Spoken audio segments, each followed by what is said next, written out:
everybody come up and tell a joke. We're just bidding for our comedy club. I guess today it's about Adam. We brought Adam in to tell us about his campfire tour. And to discuss this campfire tour is his girlfriend Macy. She's gonna get up here and tell us something about the tour.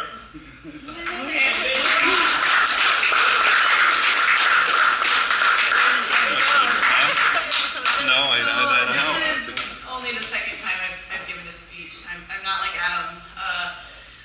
But I have learned from this tour, I guess, to not be afraid of trying new things. Adam's never afraid of trying new things. He's always looking for a new option to try something new. And I grew up in an environment where that just wasn't, everything was impossible. And with Adam, I've really learned that everything is actually really possible, including abolishing government. And I think that this movement is growing so beautifully among young people. I get emails from kids that are 13 through 16 years old almost every day for Adam that says, "You've woken me up." And I think that's beautiful to see a generation that's so young waking up to the truth of our government. So I don't think it's going to be long before we actually do see this bright, beautiful, new, nonviolent world that we so desperately deserve. And I think that Adam is definitely the leader in this movement, or one of them. So I would like to introduce Adam Kokesh.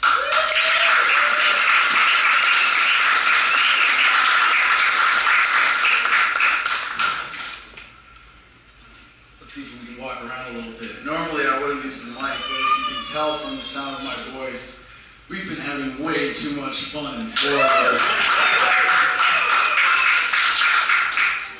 We had to leave out the campfire for this event. We couldn't get a permit to do a fire pit in the middle of this room. We were working on it.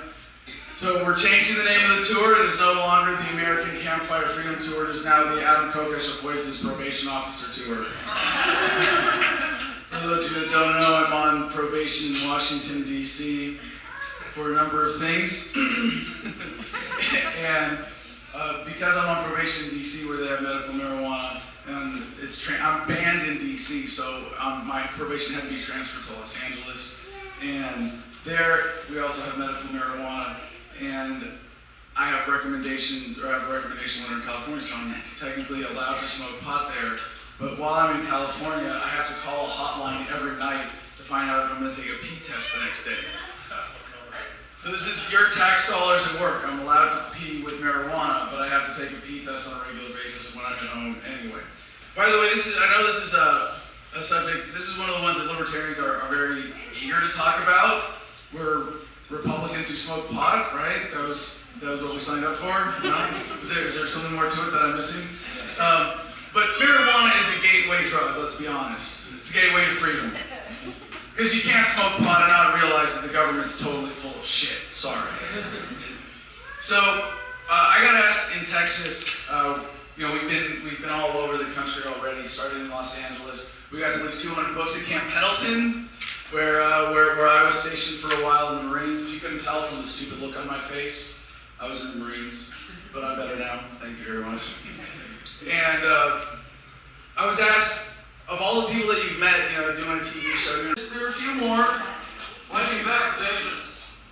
Sorry? Vaccinations. Vaccinations, yes, absolutely. Avoiding vaccinations, taking charge of your health, questioning the medical establishment. What's that? Avoiding force. Gay marriage. Avoiding force? No, not avoiding force. Fighting force. Fighting force, standing up, absolutely. Gay marriage, yes, I think there are a lot more people getting gay married as a result. I mean, I did it a couple times just to assert my freedom. How about working out, taking charge of your health? You seen that? Listen to your own body. Listening to your, yes. Listening to your, and this is, for me, I think this is the fundamental thing that it comes down to answering everybody's questions, because people ask me about this, and it's like, no, you just have the ability to care for yourself and listen to your body and see what works for you. Yes, absolutely, it's a very critical part of this spirituality. And that goes in line with fitness. For me, running is a meditation. meditation. Anybody notice that there are more people meditating when they wake up to this? There's a certain respect for yourself that comes with this. Yoga, anybody notice a slight uptick in the yoga participation among the freedom movement of late? It's been big for me and my girlfriend. We've done we've had incredible experiences over the last 6 months really getting into it and doing that. But you know what? There's something deeper I want to get at here that's going with this. The inner peace, thank you. Have you been watching my videos? Are you cheating? Oh, no, right, okay. We've had a few dates in Florida already. We got a few more coming up, and everyone Disturbing other people's inner peace. we get to meet a different Florida man in every city. Smiling more. You guys notice that? Libertarians, on the whole, generally tend to be happier people. And there's something about psychedelics, and I've been forgetting to actually put the little safety message before talking about this. These are not drugs that you do carelessly or even recreationally, but deliberately, conscientiously, in a way to increase self-awareness and self-knowledge and have a spiritual experience rather than a recreational one.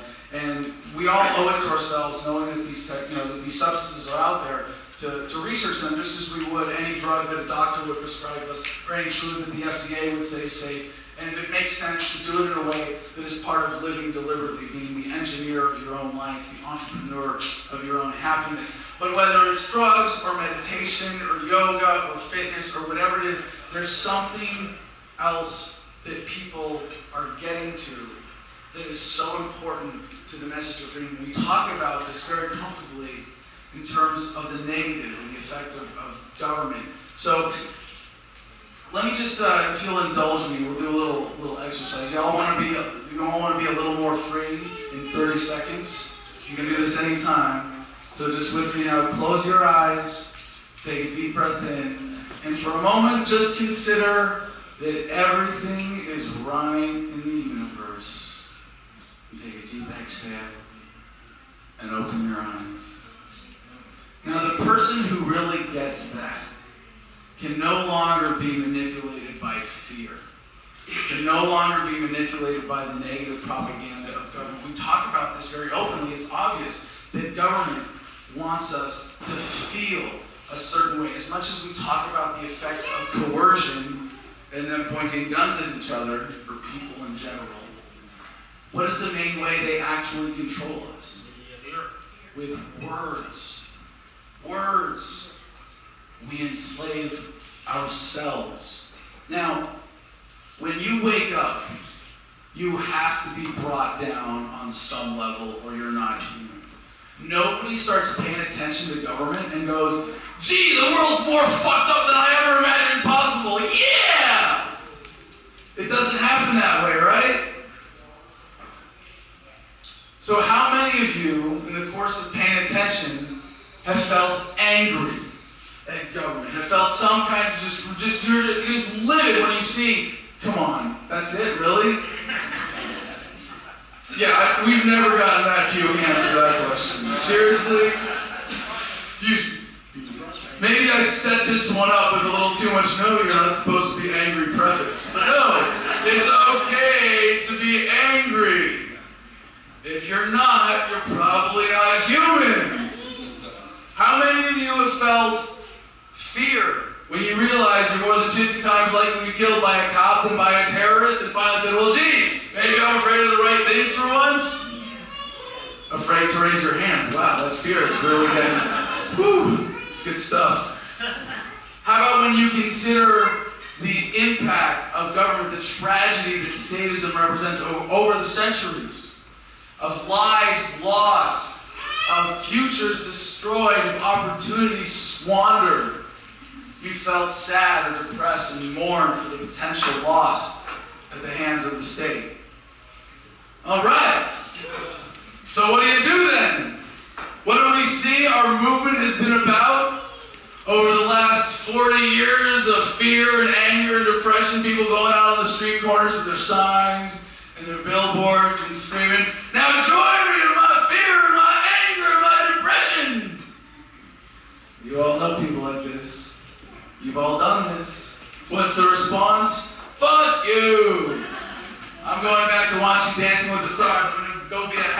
cog in the machine, right? If your truth brings you down like that, you're doing it wrong. And the flip side of this is so obvious. But we don't share the best part of what it means to understand freedom. Because we go out, and there's a temptation, right? When you first start waking up and you think, oh, maybe I'm the only one who feels this way. And just 5 years ago, even, you couldn't have meetings like this. You didn't have communities where you could come together and see that you're not the only one. But there's a temptation to, get a little self-conscious, right? You want to put on the suit and the tie and tell people, you got a 9 to 5, and you pay your taxes, and you're a good little citizen, and I got some different ideas that you should listen to. And they go, you smell just like all the other assholes who are totally full of shit. Is this mic cutting in now? Is it just me? It's cutting out. When I go forward? Anyway. So, testing? Cable. Testing. All right. Where were we? So, when you get that self-consciousness, it's tempting to water down the message. And when I was in high school, that was my first introduction to libertarianism was through the Libertarian Party, and they said, "Oh, well, you're going to have to vote soon to be a responsible American citizen." Okay. You can be a Democrat or a Republican. What'll it be? And I was like, wait a second. You mean I don't have a choice? I have to be totally fucking lame? Are you kidding me? I said, well, there's this other option. It's like going to a used car dealership and they're like, well, in the back lot we got this thing that doesn't really run and the tires fall off every now and then. It's called the Libertarian Party. If you're crazy, maybe you want to sign up. They want to be left alone. And I was like, yeah, leave me alone. Sign me up for that. That sounds good. But I got the watered down version, right? I got the socially liberal, fiscally conservative. And then I went and enlisted in the Marines and volunteered to go to Fallujah. And by the way, there's a section in the book on war and soldiering in particular. And we haven't had a single person read that and then go and enlist in the United States military. So, perfect record so far on that. By the way, the book is also, I always keep forgetting to say this, because this is like the best endorsement we've had for the book so far. It was from the United States Department of Justice Bureau of Prisons, who officially banned it in American jail, saying that it's a threat to the good order and security of the institution.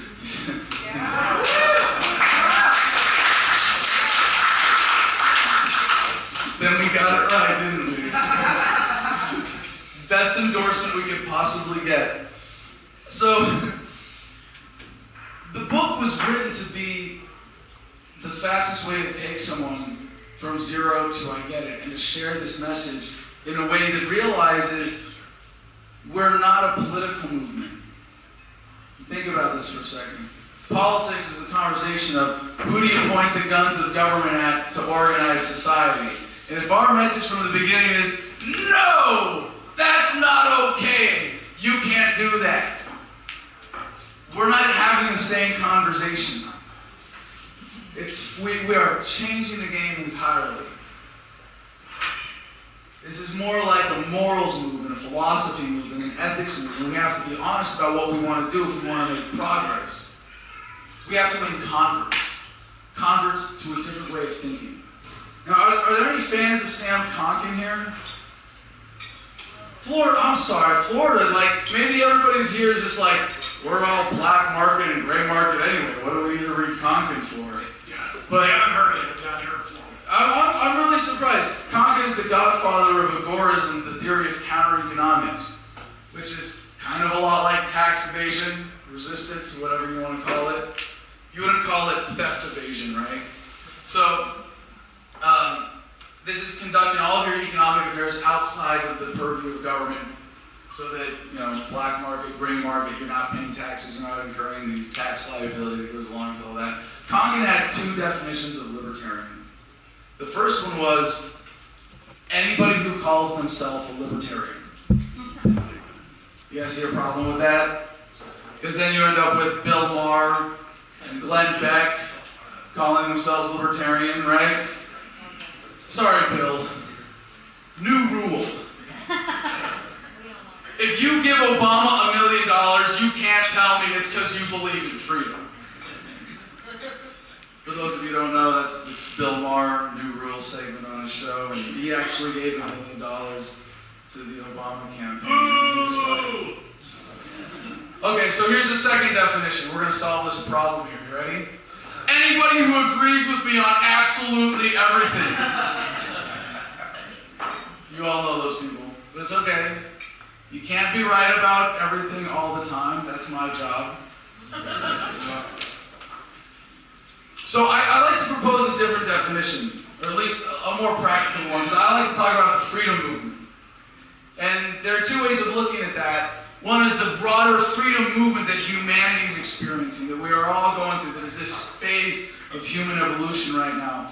But there's also the core, those of us who really get this, who understand self-ownership and the non-aggression principle. The way I like to describe this is those of us who can articulate freedom as a principle and at least attempt to apply it consistently. Now, we're all going to come to different conclusions, right? But that seems to be what gets people really to be a driving force behind this movement. So, how many of us do you think there are? Anybody? Not enough. 1% of America would be 3.2 million. The consensus we've had is somewhere between 1 and 1.5 million. We got a long ways to go, right? We got a long ways to go. And if you go out into the political conversation, you can be like Sisyphus, roll that rock up the hill over and over again, and you can win debates, and you can win arguments, and you can win votes, and you can win petition signatures, and you can do the kind of ego-gratifying, headline-grabbing activism that I'm known for. Or you can get out and win converts and have the kind of satisfying conversations that actually change people's minds. And you have to make them think. You can't change how people think if they're not thinking first. And I know you go, a book, right? A book? You gotta twist people's arm to read a book these days. Holy crap. By the way, free audiobook, 2015. You can listen to a book and tell people that you read it. It's okay. When you go out and you talk to your friends and your neighbors and people around you, people that you care about, you say, hey, this is an idea that's made my life better, that's enabled me to live more free. Would you like to hear about how to live happier and more freely? You're never going to hear, really, living happy, living free? I don't know. Who's going to build the roads? You see the difference in engaging from that perspective, in finding a way to share that love? Now, someone last night asked me about Jade Helm. Does everybody know what Jade Helm is? The massive military exercise going on in the Southwest? Nothing new. They've been doing this for a long time. And if anything, as libertarians, you should know that we should be glad the military is doing training exercises in the United States instead of on the other side of the world, making more enemies than, faster than we can kill them. So I can tell you from my experience in the global war on terror. They want you to have one of two reactions to this. One, oh wow, government, they're really strong and they're so nice and they're really protecting us and keeping us safe from all the terrorists in Arizona and Utah. All those sovereign citizens in Texas that have been scaring us so much. Oh no. Yeah, all the New Mexico terrorists. And the other reaction is to be afraid. They would love nothing more than for you to be afraid. To be controllable that way, to have that reaction. And I don't care if you have 40 acres and your house that you built yourself and a greenhouse and you're able to live completely off-grid. If you spend all day staring at your computer screen being angry at the world, you're not free. They win, you lose, end of story. If you don't know how to be happy, there's no point in being free in the first place.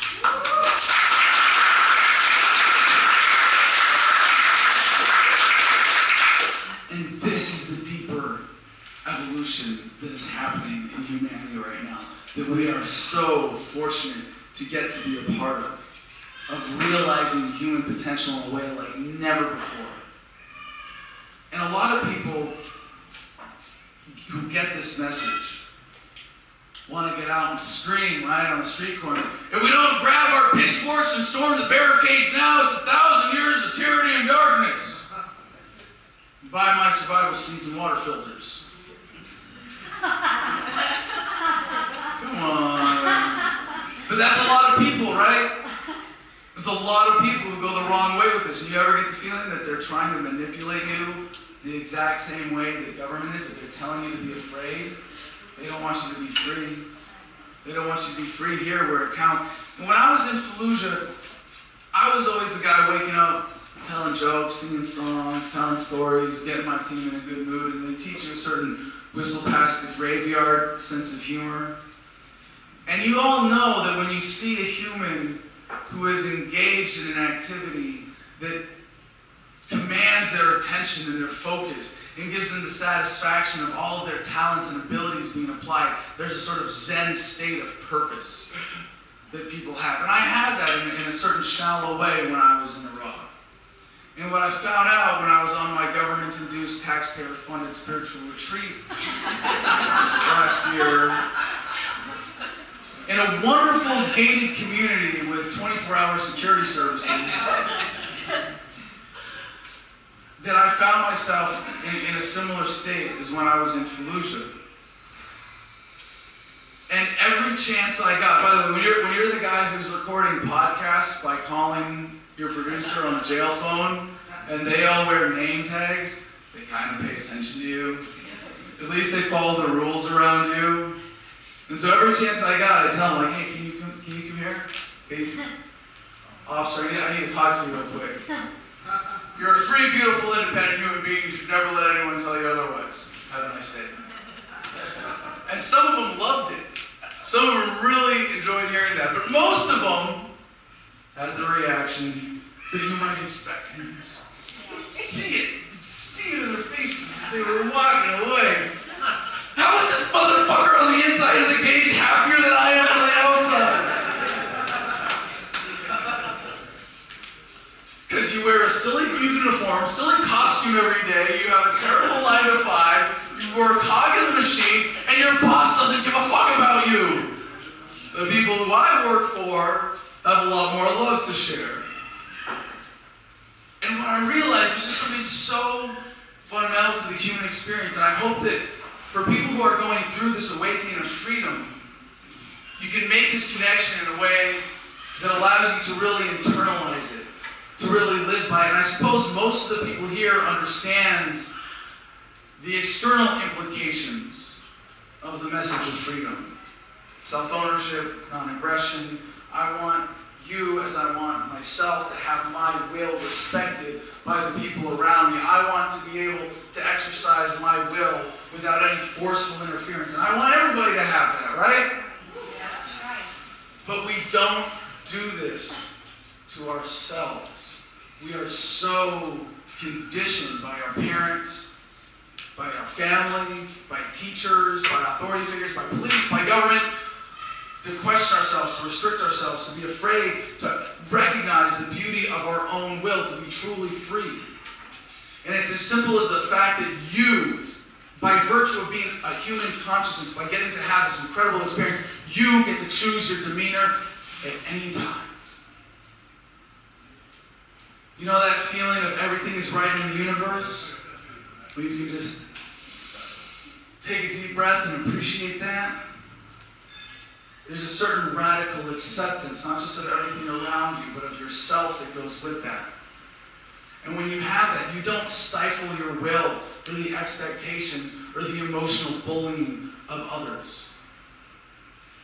What's the flip side of all the government propaganda?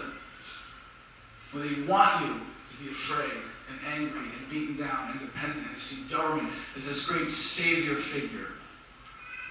To be impervious to that. To be truly free. To live with that respect for your own will the way we want others to be respected by us in society. And that's what we get to shape. That's what we are evolving towards. And you know what? A lot of people, who can get this still might, I can tell, even in a room of enlightened people as we have tonight, there are some of you who are afraid that we could be facing 1,000 years of tyranny and darkness. That it could be a turning point that we are coming to. But I have good news. That's not the case. We are living in the most peaceful times in human history. And this is a beautiful thing to step back and celebrate that today you are less likely than ever before to be subject to violence at the hands of another human being. Now some of you go, okay, yeah, that's obvious, that makes sense. But I want to make sure that everybody leaves here with a sense of the true inevitability of this. So we're going to go through a couple of points here. Any fans of Game of Thrones? Some enthusiastic hands? I could only watch 5 minutes of it before I wanted to throw up, honestly. Medieval, how do you want to describe it in a sentence? What is Game of Thrones? It's very opportunistic, medieval, feudal bullshit, basically. By opportunistic, you mean in today's media market, pornographizing medieval violence, right? Okay. Yeah. We've come a long way since then, haven't we? Now, this is actually something that is borne out statistically. If you look at the amount of violence in the world today, now I say this as a veteran of the global war on terror, so horrific as it was, and I tortured people in Fallujah. I know the depths of what government can do to an individual, what it can make someone do. And I had the good fortune of being tortured myself in a jail cell when I came back here, so it puts me as a member of a very small club of people who can say I've tortured on behalf of this government and been tortured by it. For those of you that don't know the story, when I first got arrested in Virginia after the raid, I was in a cell for 3 days with the lights on 24 hours, 3 bologna sandwiches a day, shorts and a t-shirt, too cold to sleep, no mattress, bugs in the cell, because I refused to fingerprint or to cooperate in fingerprinting the DNA sample and the TB shot. Yeah, just for getting arrested, they get to stick needles in you or torture you. I lost 15 pounds the first 3 weeks I was in jail, so you simply cannot, in this day and age, get millions of gullible young men dressed up in silly costumes and get them to meet in the middle of a field where none of them live and kill each other because they're wearing different colors. It's inconceivable. Yes, I know what that word means. You see the progress. You see what drives it. When you understand government as the institutionalization of violence, the institutionalization of all of our desires as a society to control and dominate and manipulate others by force and coercion. And this is a great leap forward when you really step back and look at the historical picture. It used to be that you could say, hey, I'm the king, you're a knight, go fuck those people up because I said so. Divine right of kings. Okay. Today, no, if you want to start a war, you at least got to have the consent of the governed and a certain amount of social buy-in and all of those things that go into making war possible today, right? And the violence of the police state. And what does it take for the government to exist? They need enforcers, cops and soldiers who are willing to do violence against peaceful people. The more connected we are, the harder it is for them to get away with it. And one of the reasons is, you can't convince me to go to the other side of the world and kill brown people when I can talk to them on Skype with a device in my pocket that has the computing power that used to take a building to house that is now connected to everyone else on the planet who has one of these. Connectedness, communications technology. All of these things are experiencing exponential growth curves. Life expectancy, also driven by this now. Congratulations. You made it. If you're young and healthy today, you will not die of old age unless you choose to. Dr. Aubrey de Grey calls this longevity escape velocity. The end of government will come in your lifetimes. Not just because I'm standing up here saying silly things like, because the state dies before I do. But because this is truly inevitable. This is the course of human progress. And it's going up exponentially. You can see Moore's law, the exponential growth of computing power that drives all of this now. And today, I could get on my phone and tell you where the smartest computer in the planet, fastest? By some measures, they're already smarter than us. But I could look up where the fastest computer on the planet is, and I could tell you. And we could compare it to the computing power of how many brain cells we have, right? But tomorrow, someone's going to walk up to that computer and say, excuse me, Mr. Computer, could you please design the next fastest computer? And it'll say, yes, sir. Is this starting to bug people? A little bit. If I hold, maybe I'll try to hold it like... Technical difficulties is my middle name. Too much truth, not even the microphone cable can handle it. Speaking of which, we've had some fun on this tour. Our dog, Baloo, is traveling with us, although he's not here tonight, because last time we had him on stage in front of a bunch of people, this was in Baton Rouge, he took a giant dump on the floor in front of everybody. We like to tell the story of him being a survivor of police brutality. When my house was raided, they threw a flashbang grenade in first and it went off right under his butt. Probably saved his life because it scared him upstairs. He didn't get shot. He can't talk, so, and his turds are not the kind you step in, they're the kind you trip over. So I can only assume that this was his commentary on the police state. But considering we're in a restaurant, we thought we were in a bar. It was actually a bar restaurant in New Orleans. Like, how the hell did we find the only bar you're not allowed to curse at? They actually asked us to leave. It's for the children. You can't say fuck around children. They might learn how to talk like normal people. Last night we had some other interesting. Everywhere we go with this. And the best part is when we have people wander in who didn't know what they were getting into, and then they go, "Oh, geez, I got to read this book." We've won converts in so many unexpected places on this trip. It's really been amazing. So when you really get this level of freedom, it totally changes your perspective, because you can be happy when you literally have a boot heel on your neck and look up at that guy and smile. How do you think that changes things? There's no anger, there's no hatred, there's no resentment, because you know that everything is right in the universe. You know that you are doing what is righteous and just, and you are standing up for what you believe in. And you will look up at that guy and you smile, and maybe all you feel is a little pity and empathy or sympathy or love even. The victimizers have it worse than the victims in this world. You think the cop who beats up protesters for a living is a well-adjusted human being who goes home to a happy, loving household? You think the politicians don't know what they're doing when they lie through their teeth every day? You really think that that makes them happy? How about the bankers? George Carlin said, trying to make yourself happy with money is like trying to satisfy your hunger by taping sandwiches to your body. These are not happy people. Now, 60% of the population votes consistently in presidential elections, and about half of them do so enthusiastically. Of the 40% that don't vote, about half of them are really apathetic.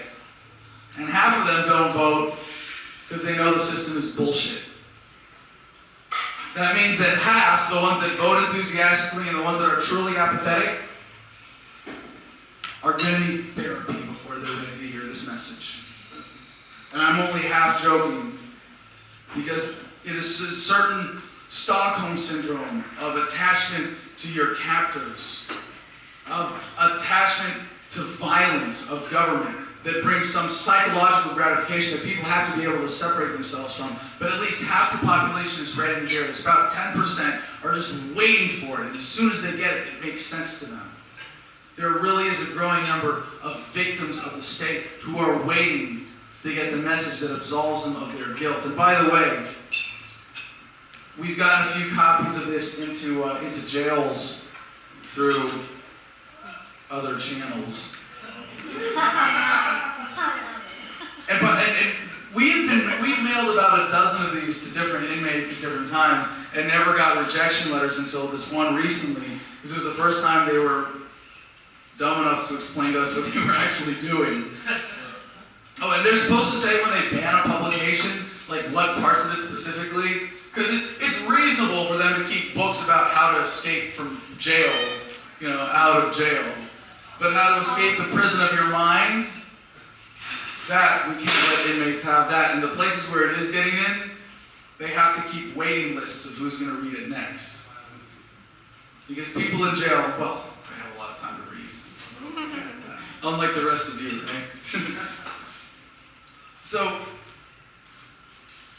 this measure of internal freedom, of respect for your own will, so changes the way that you engage with other human beings when you're free to express that, you're free to live from that. That when you're able to connect with people, it's out of love. And we all know that that's what we're here for.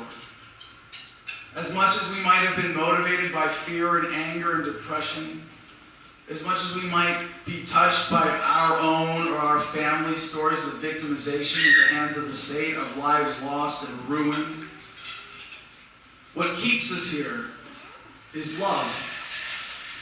And people accuse me of being selfless for what I do. It's bullshit. I'm the greediest motherfucker on the planet. You want a pile of money to sit on and take care of yourself and your family? Who doesn't want that? That's nothing. I want to bend the world to this vision. When I do this, when I wake people up, I am serving the highest vision for myself possible of not just a pile of money I want to sit on, but the world that I want to live in.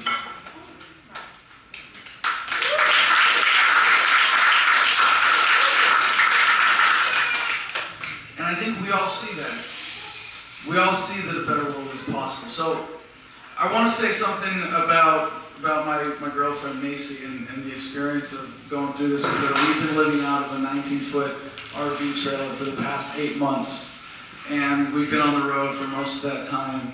It's been, well, you would expect it to be a trying experience, but it hasn't been at all. Because when you're with someone who has this level of freedom, you're able to connect in a whole other way. You're able to connect not just with the world around you, but with someone in a relationship and having experienced that kind of unconditional love. Because it comes from a place that is devoid of any of the bullshit external manipulations. It really makes it easy to live by this, to internalize it. And we all get to see that. It's one of the other things that we didn't, maybe we didn't point out earlier. Maybe gay marriage was the closest we got to this. But when people live free, when you understand self-ownership, you understand true freedom, your relationships are better. Have you guys noticed that? When you don't take shit from people anymore, when you're able to express yourself clearly and freely. And this is an important part of the book. Are there any fans of nonviolent communication here? NBC, Marshall Rosenberg? Awesome, yeah, great to see some hands for that. Nonviolent communication is the only book that I would recommend at the same level as Freedom. Because it teaches you how to apply the non-aggression principle, in a sense, to your communications. And you might say, I know a lot of libertarians hear the term nonviolent communication, they say, fuck you, what are you talking about? We're talking, this is communication, of course it's nonviolent.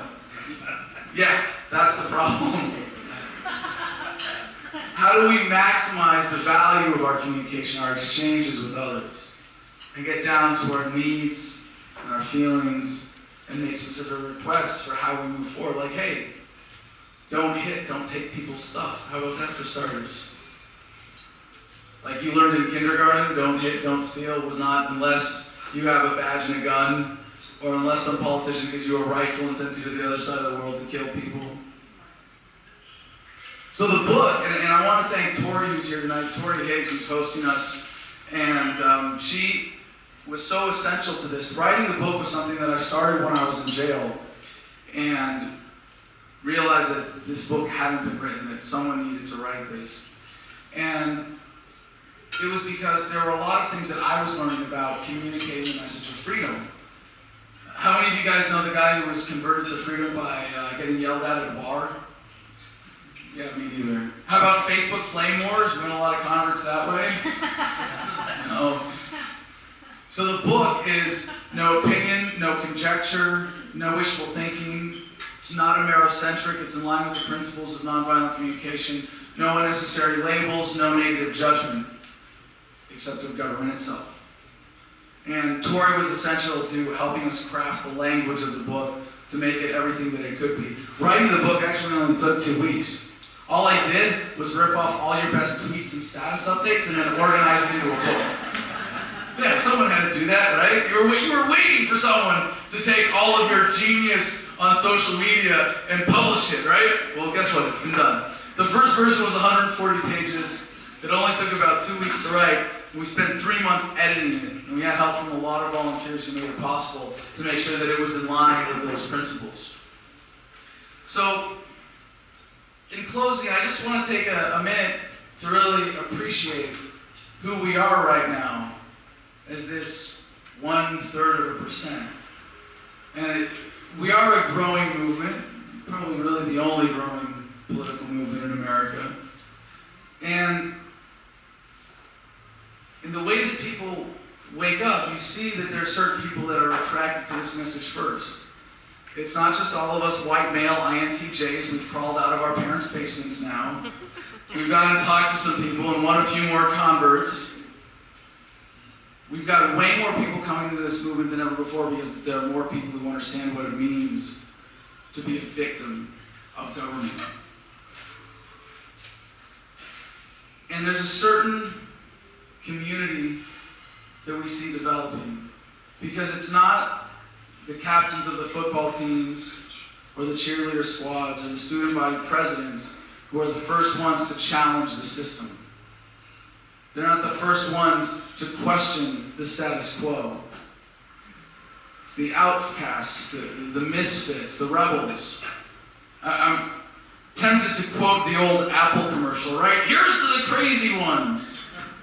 Fuck that. There's nothing good about being labeled sane in a sick society, right? Here's to the sane ones. Yeah, we're the square pegs, the round pegs and the square holes that statism wants to get us all to fit into. We are the ones who see things differently. The lovers, the dreamers, the visionaries who get to move humanity forward. So here's to us. Thank you very much.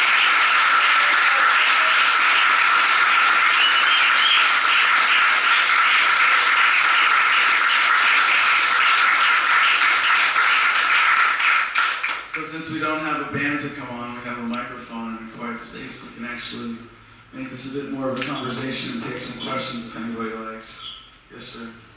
Can you give us an update on the dancing in the monument? What's going on with that? The dancing at the monument? Well, I'd like to point out in terms of the effectiveness of activism, there are really only 2 effective measures. One, reducing the amount of coercion in society, and 2, making converts. And you can say that we succeeded in changing the dancing policy of the Jefferson Memorial, but frankly, I don't really care about that. We went back a week after the original incident. We turned the entire place into a giant, almost mosh pit dance circle. And then when we went back to court, they tried to, it was a $100 fine, not a really big deal. And they tried to negotiate with us. They had us like waiting around in this really out of the way federal courthouse. And it was, they came out, they're like, all right, we'll make it $75. Just submit. Just give in. $75. Go away. And I said, no, we're not paying the dance tax.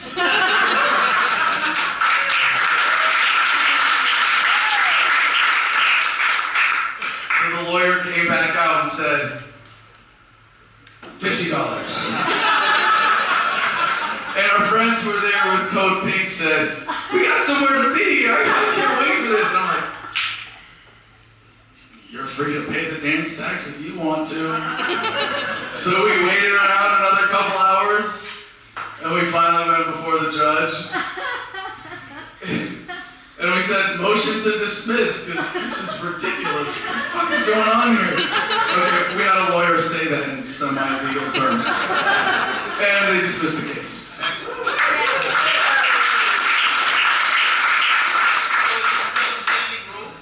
Is this, no, you can actually go back and dance now. Yeah. So you said a precedent. But hey, you never know. You never know, the precedent can change. Thank you for that. Of all, you know what? No, see. Hey, you said a precedent. You said one precedent. One incident, absolutely incident. No, because It all adds up. the cool thing about that is that it was a gateway for a lot of people, and I keep hearing even, on the road, hey, I saw the Jefferson Dance Party video, and that's what got me started as a libertarian like that. Like, I saw the cop do that, and it raised enough cognitive dissonance in my mind that I had to do my homework and I had to resolve that. So that's the value of it. It's street theater, it's performance art. And some people say that doing stuff like that, getting arrested, makes me brave, and that's not true either. Courage is for uncertainty when you're stupid. And everybody has uncertainty in their lives, right? And it's not to demean anybody who's courageous out there. I was courageous in Fallujah because I didn't have any idea what the hell I was doing. Yeah, just trust these politicians that they're not going to get you killed. That's courageous. It's also really stupid. Fortunately, I know some young people in here who will not be enlisting because they've learned from the mistakes of others. But what I do is take calculated risks. And I think I appreciate this being brought up because it's an important lesson to share with people that I'm not particularly brave. I just have that much confidence in my calculations. And when I know that going up against a cop means, yeah, you might get killed anytime you risk arrest, right? And by the way, for those of you that haven't seen the video, it is kind of scary if they had done that to someone who didn't know how to take a fall. It's funny, we used to joke, yeah, you have to be a former Marine Corps rugby player to be a protester in DC these days. But when I got body slammed, like if I had relaxed and flipped my head back, I would have cracked it open on the marble instead of tugging my chin and falling like I was trained to. But when people make these calculations, anytime there's an element of fear, they don't bother to quantify it. And like paying taxes, for example. If I stop paying my individual income tax or I stop filing my returns and whatever, the IRS might come after me. Well, stop and actually calculate what are the odds, what are the consequences, what are the benefits of not paying taxes. And don't forget to factor in the satisfaction of knowing that you're not contributing to killing innocent people with drone strikes on the other side of the world. And that there are more and more people doing this, and you can quantify that fear. And you can take it out. So like at the Jefferson Memorial, I go, okay, well, I'm probably going to get arrested. But I know that at worst, it's going to be some kind of bullshit citation. And we're going to get a damn good video out of it one way or another. So I hope that people understand that and figure out a way to apply it to their own lives, because when we see the fear of government, there are a lot of unknowns. And if you never bother to quantify them, then they can scare you into doing what they want. But if you say, no, I know how to do the math. I know the value of my own morality. I know the value of living by my values as opposed to submitting to the fear of government. And when you make that calculation possible, it's really easy to live like this. Anybody else? I'd just like to make another comment on it. It's a very powerful video. I've sent it to about 20 people, and they immediately get pissed off and go, are you serious? That's a lot. It's there, and it really opens their eyes. It really does. Thank you. Yeah, it's a good gateway. It's a good video. All right. If there are no other questions, I just have a couple of Oh, sorry. One in the back, yes, sir. On Rand Paul, he's a conservative. If you want to be a conservative and support an honest conservative, I think among conservatives, well, at this point, he's flip-flopped as much as a lot of them, and it's really disappointing because you could respect a certain strategy that he was taking until supporting Israel, supporting foreign aid, increasing the military budget, voting for sanctions on Iran, supporting drones on the American border, things like that. But it's an exciting possibility that conservative America might be taking a shift in that direction. And for the good work that he actually does in the Senate, you know, I'm very encouraged to see that he's able to get some good work done. But in terms of, you know, if you want to invest your energy in supporting a candidate who's actually going to wake people up or change the way people think and has a chance at winning, I think actually any Libertarian nominee will have a better chance of winning in the general than Rand Paul has of winning the nomination, because he's trying to play both sides in a way. If he's trying to get, you know, Libertarians who support his father support him, as well as mainstream Republican conservatives, and he says, you know, well, I'm going to, you know, give some lip service to them, and I'm going to give more lip service to them. But if he, whichever side of military spending he comes down on, that's the big thing. Military spending and banking is going to determine whether he's really going to be allowed to run. And you can't have it both ways. Either you have to be consistent and say, we're going to decrease military spending, we're going to challenge the banking monopoly. So you know how those are very tied together. And then you're going to really have the support of the grassroots if you can do that in the way that his father did and gave people confidence in his integrity. But if you go the other way and you try to kiss up to the establishment, and the establishment goes, yeah, we're afraid you're going to pull something on us, he's out. You know, there's no chance. If he's doing that strategy and he's actually going to be able to reduce military spending significantly in office, they'll kill him first. I mean, it was like when Ron Paul was running. How many of you are involved with the Ron Paul campaign? Switched from LP to Republican maybe for a while, right? I mean, I went into that strategy for a while too. And Bob Murphy, who we're going to get to see when we're in Nashville, he's the funniest economist ever. If you don't know Bob Murphy, you should. He used to tell this joke about libertarian activists getting frustrated at the Republican Party after Ron Paul was shut out so bad. He would say, you mean you were thinking, these people, they lie, and they cheat, and they steal, and they murder innocent people, and they support the police state, and they hate your freedom, and they don't even follow their own rules. Really? All right, some people were more involved than others here, and they're feeling that frustration, right? But yeah, the idea of, well, if we just follow the rules, you know, then the establishment will follow the rules too. Is kind of silly. I think that was an important experience for our movement. All right, anybody else? I got another one. Please. Until people start walking out, I guess. Out of your various interviews, like Ron Paul and Jesse Ventura and all those various different people, who do you relate to most out of those guys? Who do I relate to of the people I've interviewed? There are a lot. There's a lot. I can't name them all, but I've seen a lot. And most full of shit. Well, I thought you were asking who's the least full of shit. Well, yeah. That's me, by the way. I relate to me pretty well. My girlfriend, Macy. There are a lot of people, though, that you know, Macy, that we've met on the road who are walking this path in a way that just shines a light from their soul that you can connect to in a different way. And they're... No, everybody does, and it's funny because everybody has their own path they take, but we all end up in the same spot. And we all have things to offer to this movement, where we're going from here, humanity, society, and all. And it's been beautiful on this tour to meet people and see people living different ways and getting, you know, bits and pieces of this, and everybody, you know, coming together. And this will be the last thing we say tonight when we have our special announcement or off-the-record announcement about something else, about living more free. But there are some people that you know that are really, you know, guiding lights in the movement. I don't want to name names because I think that would do a lot of people a disservice. But you know, in my experience, just I guess I'll name a few off the top of my head. Ernie Hancock, Freedom's Phoenix, came up with the Revolution logo. Has been doing this for decades. Is one of the godfathers of libertarian activism.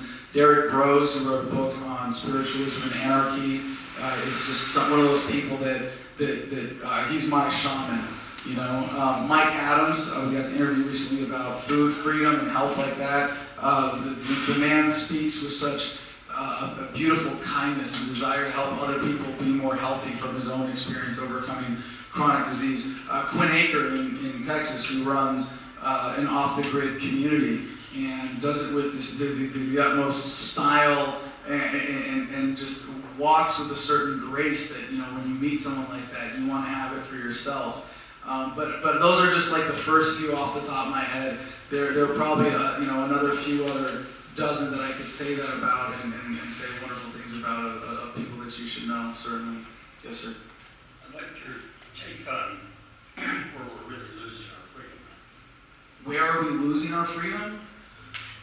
Well, I think... I'd like your take on that. Sure. Well, I think I'll answer in a bit more of a historical perspective, if I may, because the process of achieving a free society being inevitable is one of 2 steps forward and 1 step backwards.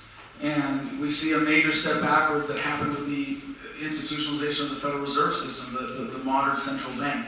There were attempts to do this before, 2 more in America. Remember, the Federal Reserve is the 3rd one, and the other 2 were rejected because people were able to pay attention to what was going on. It was pretty straightforward. But there was a point in human history where modern bureaucratic governments were really able to master the technology of imposing a central currency on a population. And it wasn't just the printing presses, it was the propaganda and the taxation system and all the regulation around it. And so starting in 1913, maybe we started a major step backward that goes along with the continuation of modern bureaucratic governments to the point where they come to a certain point of collapse. Even with less violence, you could fairly argue that we're losing freedom in ways because coercion becomes more relevant in our lives when more of our economic affairs are controlled by government. When the average American pays half of their income to the government in taxes, right?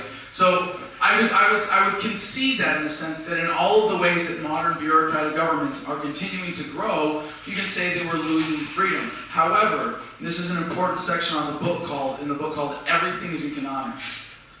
And what we do in considering what is economics is allow ourselves to be misled by the idea that only things that can be enumerated in dollars are economic exchanges, right, or constitute economic exchanges. But that really demeans everything else that we do. And I'm not just talking about barter type exchanges, but even our relationships. And this came to me from studying economics from an outside perspective rather than an academic perspective, and being able to see, okay, well, if these theories apply to dollars and widgets, don't they apply to time and affection and attention and energy and love that you give someone in a marriage or in any kind of romantic relationship or in a family relationship? And we see how much more of our lives we're conducting by barter now, even through the internet. How much more we're able to connect with people. You talk about the value of our communications. How much more wealthy we are because of the internet. How many of you have met someone or been connected to a community because of the internet that you wouldn't have been able to without it? Yeah. Now, how many of you have met a spouse or a date, even through the internet, and been able to do so more effectively than, well, my parents set me up with the neighbor's kid, How much more happiness and wealth and productivity do we get when we're able to see that, enumerating things in dollars and saying the rest is economics actually demeans them rather than elevates them. And when we're able to see it that way, we see that while we might be losing freedoms in these specific, measured, obvious ways that are innumerable, when we really look back and talk about human happiness and quality of life and what we're able to do, even just the luxury that this represents. We don't debate facts anymore. We don't even know where the hell we are. We have GPS for that. Right? The GPS generation. We have no idea where we are, but we sure know where we're going. So in that sense, I think overall we're gaining freedoms. Does that answer your questions? Or follow up? Yeah, I might add something. We have learned to live without real money. We carry an IOU in our pocket. And that's the way the Federal Reserve has stolen as much money from the American people as we're worth. They will let you see it in one of their banks in New York, and they'll thumb their nose at the American people. You can't even go in Fort Knox and see what gold that we have. It's not there. And the institution of Bitcoin is just around the corner. Yeah, how would you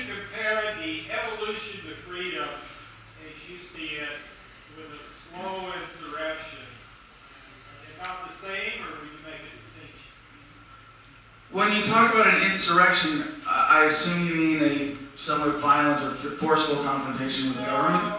No, I'm talking about where people just stop obeying laws, where they start saying, screw you government, I'm not going to comply with that law or that law. That's exactly what we're talking about. And if what you're asking maybe is more, what is the relevance of that versus politics versus some other means of achieving this change? And this is in the book. This is actually a very important point. A lot of libertarians are fans of South Park. Do we have any here tonight?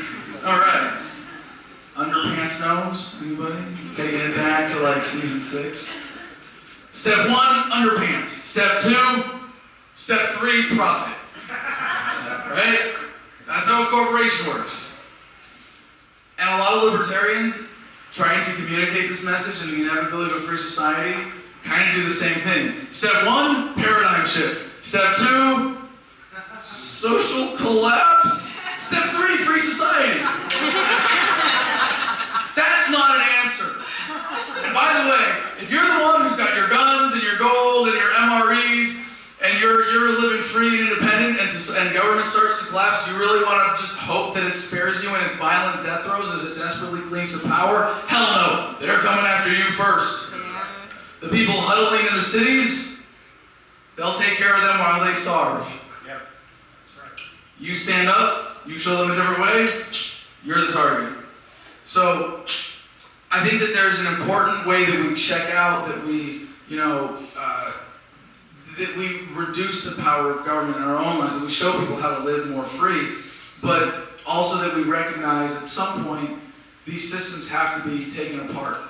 And I think most people who engage in politics, and most people who do Libertarian Party work, are wasting their time, frankly. Most people who do podcasts are wasting their time compared to going out and actually winning converts. It's like being Sisyphus, right?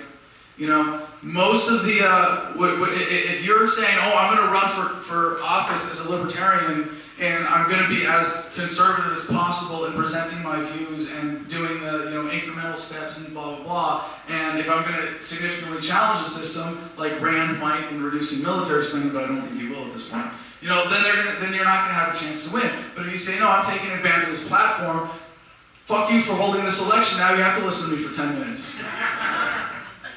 That's a way to reach people and start making that change. There are times when you can win and you can make changes, and I gotta say, marijuana legalization has been an incredible example of how political activism is essential to reducing the violence of the state, to pulling it along, to dragging it in line with the will of the people, when it was so far behind in terms of marijuana legalization, right? But there are a lot of times when people just go, well, I'm going to run for office, or I'm just going to collect these signatures, and they waste time that they could be better spending waking up individuals. So the answer to the question of how do we move forward is in the book, and that's something that I really was a little anxious about including. And there are 2 chapters of the book that are really different from what people conventionally talk about in libertarianism. And chapter 9 is personal freedom. Emotional freedom, health freedom, work freedom, and happiness causes freedom are the sections in that. And then chapter 10 is the future of freedom, and one of the sections in that is localization. When you understand that these systems are unsustainable, localization is inevitable. These systems are going to be coming apart from the top down, and what we have before us is a choice of how smooth and peaceful we can make these transitions. If we want to bury our heads in the sand as a society and come to those points of violent collapse, we'll see them. I don't think they're going to be that bad. A lot of people talk about the collapse, and again, it's one of those places where people make fear just outsizing the equation without quantifying it. So let me just quantify 3 of these for you real quick, the big ones, right? Internet, money, government, right? Things that could collapse. Internet, they tried it in Egypt. What did they say? Well, you guys know what the internet's really for, right? When they shut down the internet in Egypt, you had a lot of angry young men with way too much time on their hands. And they all took to the streets and said, when the government shuts down the internet, it's time to shut down the government. And it wouldn't last for long. There's such an expectation now, and even if you had an EMP, we'd be able to rebuild. That wouldn't be the thing that causes you to need 10 years of MREs in a bunker somewhere, okay? Government collapse, well, the next one is the monetary system. You know, sorry, we got Bitcoin. We have so many, just with the technology, even without Bitcoin. We have, really, without the dollar, we're not going to be able to feed each other. Are you kidding me?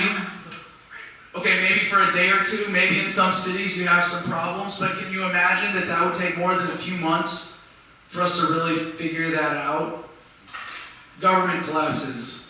Oh no! So there's a little upheaval, and some people demand a new state, and it's weaker than the one we had before. I'm cool with that. So localization. Take governments apart from the top down in a deliberate, peaceful manner. And that's how we can actually move forward from the status paradigm. It's really cool. I'm looking forward to writing another book on how you make the transition. But in America, we have, the one thing, I have a video on my YouTube channel called Patriotism is for Bitches. And there's a section in the book that explains that in slightly more academic terms, or politically correct terms, I should say. But the one thing that really does engender a certain love for America in me is the role that the American Revolution had in moving humanity forward. And I think in this day and age, being, in a sense, the worst empire, the greatest source of tyranny in the world, we also have this amazing opportunity to lead humanity again because of the federal system. We can eliminate the federal government in one fell swoop, return all that power to the states. And in some places, like in Vermont or New Hampshire, you can start immediately transitioning to private property-based systems, to truly non-violent systems.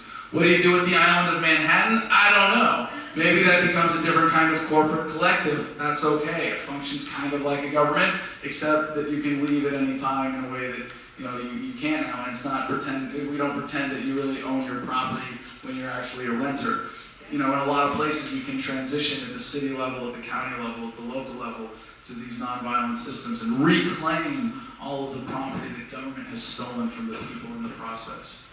I think that's a much more viable solution than hope that you survive the collapse. Yes, sir, in the back. What systems of yoga do you like the best? What teachers of yoga? Yoga systems, that's a great question, yoga classes. Well, we like hot yoga because you can always make sure that you get a good workout and a good sweat.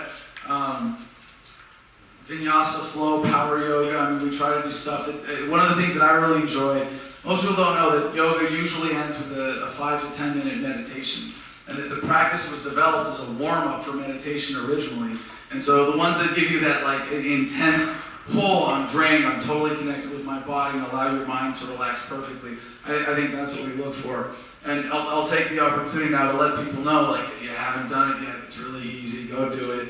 Just, you don't have to do everything you're told in a class. You can always just sit back and relax and watch other people do yoga, which is also fun. Seriously, this is a male-dominated political movement. I don't know why we don't have more dudes staring at chicks in yoga pants. But you don't really need anything to prepare. It doesn't matter what physical state you're in. If you want to start with something easier, perhaps. Although I know that there are a lot of guys who, like me, who come from an athletic background, who go to their first yoga class, and it's some wimpy thing where they're like chanting and just laying around and doing like really slow stretching. You go, oh, screw this isn't for me. Just know that there's a huge range. And if you want a calm, meditative experience, sometimes we go for that. If we're really tired, if we're really beat up on the road, and we're just like, we have a little time, this is what we need. It's a restorative session. It's a term that's actually used in a lot of studios to describe their classes. You can do that, but you can get whatever you want from it. So I hope that helps as a primer that might encourage people here to start. It's really easy, just go find something and do it. I know you've ran before. Any plans on running again or anything? Well, if all the elements come together, I'm looking forward to running for the Libertarian nomination for president in 2020 on the platform of a peaceful, orderly dissolution of the entire United States federal government. Since you asked, 2020, and we're hoping in 2020, and this is actually a very reasonable proposition, to execute a particular strategy that would take about $5 million to raise that kind of money, which is actually very modest by these standards. We raised $250,000 for my congressional campaign. And the goal with that will be to achieve 3% nationally.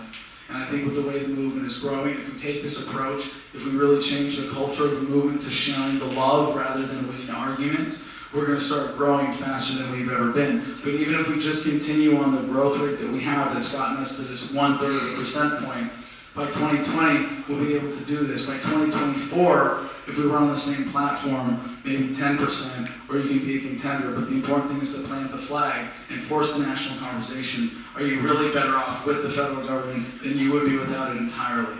So, for me, the platform is what's important, not myself or my candidacy or my strategy. But I think people who understand what I've been able to achieve in my activism know that if, it can't be much worse than Palms Bar, right? That we can really take advantage of this opportunity to wake people up. And I think it takes a real solution. I was reading a book today by Wes Benedict, who's the executive director of the LP, and someone I respect immensely for everything that he's achieved. And he's describing what most libertarians think. The book is an introduction to the Libertarian Party. And he talks about a strong military, but believing that taxation is theft. And you go, wait a second. People are looking for a more consistent message than that. And they're looking for radical solutions. And when you realize that you can't have the kind of wars that you used to have. And by the way, this is in the book, and this is one of these. Let's introduce the most difficult topic. While I'm announcing candidacy, let's make people as challenged as possible. One of the harder issues to accept in terms of the truth of freedom is intellectual property. The other one is real national defense. And the approach is, if you understand the virtue of nonviolent resistance, you understand the Gandhian method, you see what happened in Afghanistan and why they call Afghanistan the graveyard of empires. People have asked me, well, if you dissolve the federal government, how are you going to stop the Chinese from invading? Well, first of all, we're going to keep trading with them, and we're going to do a much better job of it than we're doing now. We're going to get our government out of the way of trading with them. But frankly, if you want to roll your tanks down our streets, I hope you shop at our stores and eat at our restaurants. But the minute you send a tax collector to my door, he might get shot in the face, because this is a population that refuses to be governed. When the Japanese were starting World War II, Admiral Yamamoto said the reason they didn't invade the homeland here, the mainland, was because there would be a rifle behind every blade of grass. That's real defense. A military actually makes you less safe. And the founders were against the standing army for this reason, because they knew that countries don't attack other countries. Governments use violence to expand their power and the value of their protection rackets. And when they see a population that refuses to be exploited, there's no reason to invade, because they know that it's a losing proposition. And only when you have a country that is so fearfully confused as the American public is with all the propaganda, do you end up with the kind of boondoggles that we've had in Iraq and Afghanistan, where the point isn't to win wars, it's to spend money. And that makes us less safe, because then you have to deal with the tax man and the police state here at home. You get rid of that, and you can live that much more free and be that much more secure. Yeah, surprise, surprise. Those are our things.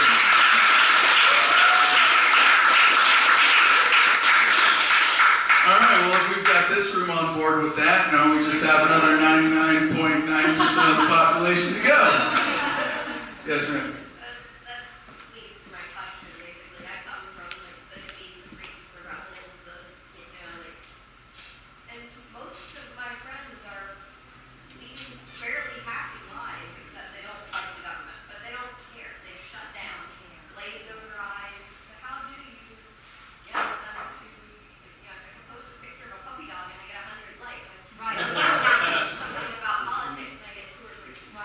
That's okay. That's okay. We don't need to get people to join us in our fear and our anger and whatever other manipulations that we have to say, you have to care about this. No, live free, live well, enjoy life. And just have this awareness. Like, you don't have to, like, this is the 10% that are ready to hear this. And as soon as you present it as a complete framework, it makes sense to them, it just clicks. And